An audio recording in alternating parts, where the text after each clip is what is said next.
Mix by DJ Rakesh इलाका का धमाका होगा। ससुरा में जाके सनम मुलाकात न जाइबी ससुरा में जाके सनम मुलाकात न जाइबी तोरे में बसे हमर जान है के पगली अखियां हमारी रुलाकात न जाइबी ससुरा में मिक्स बाय डीजे राकेश इलाका का धमाका हमारा ही होगा।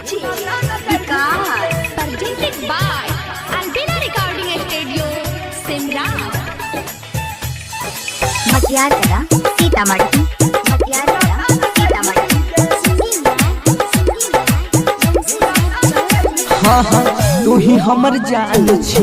दिल के यार मान छी तू ही हई पागला के जिए के प्राण छी तोरा बिना जीवाओगे गाजा दारू पीवाओगे फाटल करे जब भाई अपन सुइया से सीवाओगे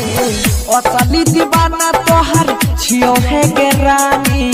प्यार के निनिया में सुलाकात न जाइबी गे ससुरा में मिक्स बाय डीजे राकेश इलाका का धमाका हमारा ही होगा।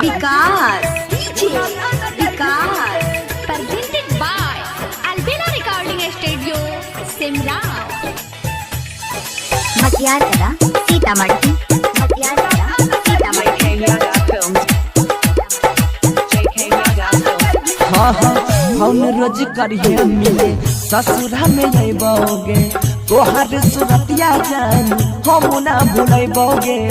जीवन अकेला जिंदगी छोड़ के जइबीगे जियते जे मर जइबो ये न जे सतै भीगे कहै छपन सीधार